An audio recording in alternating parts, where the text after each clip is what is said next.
Jangan lupa ya untuk ngeklik tombol subscribe seperti yang gambar di bawah ini, karena pada dasarnya klik tombol subscribe itu gratis kan, dan juga itu membuat kami menjadi lebih semangat untuk bikin video-video yang beredukasi lainnya. Dan kemudian jangan lupa ya untuk klik tombol lonceng notifikasi agar kami menjadi lebih semangat untuk upload video-video yang baik lainnya. Dan juga don't forget to hit like.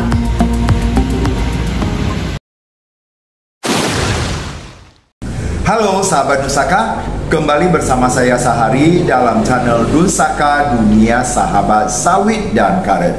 Pada kesempatan ini saya akan membahas tentang semua pohon karet saya akan saya tebang habis. Kebanyakan teman-teman atau sahabat-sahabat di komentar saya mengatakan demikian, pohon karet yang ada akan ditebas habis diganti dengan tanaman lain. Ada juga yang mengatakan selamat tinggal karet. Ada yang mengatakan juga bahwa karet itu sudah berlalu. Ada juga yang mengatakan bahwa karet sudah menjadi gulma. Nah, ini adalah sudut pandang dari saya ya. Sekarang karet memang berada di titik yang terendah, dan sawit sekarang berada di titik yang tertinggi. Nah, ini sudut pandang yang saya berikan kepada para petani. Ini mau didengar atau tidak, ya itu tergantung kepada individu yang bersangkutan. Indonesia adalah penghasil nomor 2 karet di dunia. Ya, seperti kita ketahui, Thailand nomor 1, nomor 2 Indonesia.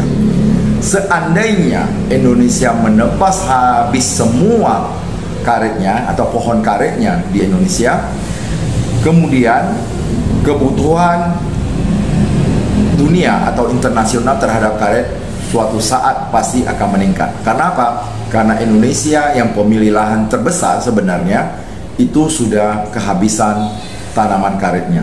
Berarti nanti tinggal Thailand, Vietnam, Myanmar, dan lain-lainnya. Semua petani selalu mengatakan sudah menebang habis pohon karetnya.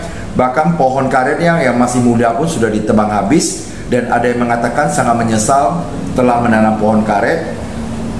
Sebaiknya mereka menanam tanaman sawit. Nah, ketika nanti para petani karet menebang semua karetnya secara global untuk di Indonesia, maka Indonesia pasti tidak akan mengekspor karet lagi karena sudah kehabisan tanaman karet.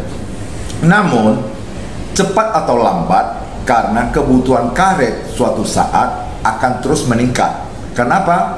Karena Indonesia sudah kehabisan. Negara-negara yang lainnya adalah negara-negara yang kecil, pasti tidak mungkin bisa mensupport keperluan secara global.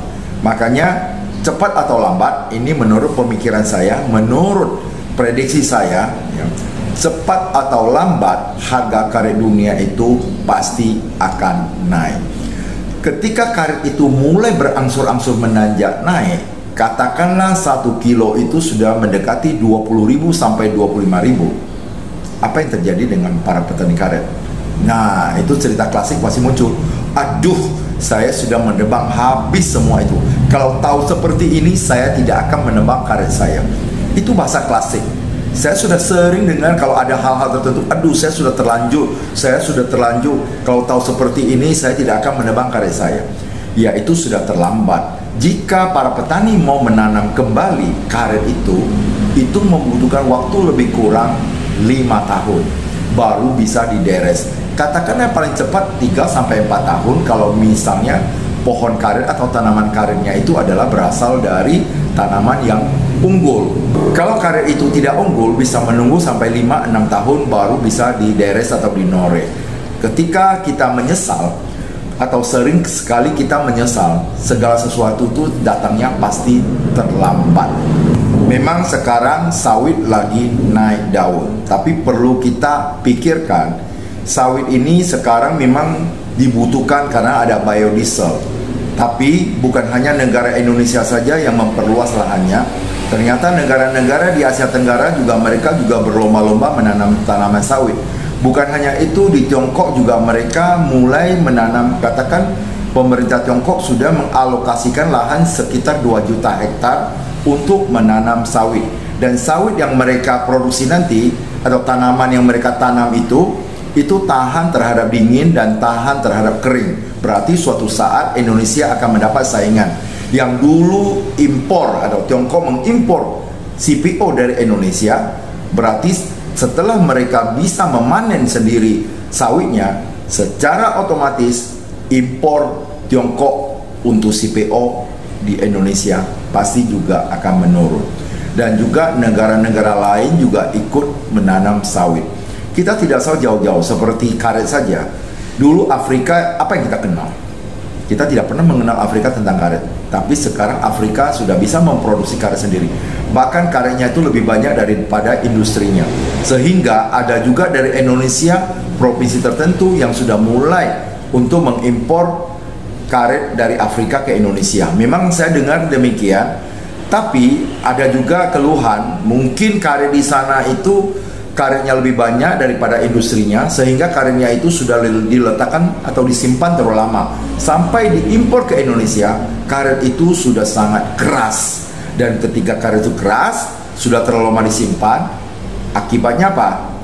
Peralatan di pabrik pasti akan mengalami kerusakan karena kerasnya. Itu yang pertama. Yang kedua, ketika karet itu keras, daya rekatnya itu sudah berkurang, maka ketika masuk ke dalam mesin giling, dia akan pecah-pecah halus-halus banyak dan banyak sekali yang terbuang. Makanya kepada para petani, saya sekali lagi saya katakan, sekarang saya tidak lagi berada di pabrik karet dan saya tidak punya kepentingan apa-apa dengan karet. Karena sekarang saya sudah usaha sendiri sebagai seorang hipnoterapis, ya. Saya sudah buka usaha sendiri dengan menterapi orang, dan terapinya adalah bagi mereka yang berhubungan dengan psikis, ya, psikologi istilahnya, ada bermasalah secara psikisnya, secara mentalnya, itu saya terapi sehingga mereka itu bisa normal kembali seperti biasa. Banyak sekali yang sudah saya terapi dan mereka berhasil keluar dari permasalahan mereka. Salah satunya ada yang tidak bisa makan nasi selama 6 tahun, setelah saya terapi langsung saat itu bisa makan nasi. Ada juga yang tidak berani naik pesawat, saya terapi dan bisa naik pesawat kemana-mana. Itu adalah kita menterapi mentalnya, psikisnya itu, supaya dia bisa normal kembali seperti kita biasa. Dan sekarang itu adalah kerja saya dan tidak mempunyai hubungan apa-apa lagi dengan dunia karet. Tetapi ilmu yang saya miliki, yang pernah saya tekuni di dunia karet, itu tetap akan saya bagikan walaupun saya sendiri tidak berada lagi di perusahaan karet dan tidak punya kepentingan apa-apa lagi di dunia karet. Cuma saya sangat menyayangkan karena karet itu menjadi, boleh katakan menjadi bahan ekspor paling utama zaman dulu, dan banyak sekali anak-anak kita yang dulu termasuk saya itu sekolah dan besar dari karet. Karena dulu saya di desa, di kampung saya, kami juga mempunyai lahan karet yang cukup luas, ya. Tapi itu sudah sangat tua semuanya, mungkin tidak dilanjutkan lagi karena kondisi yang demikian.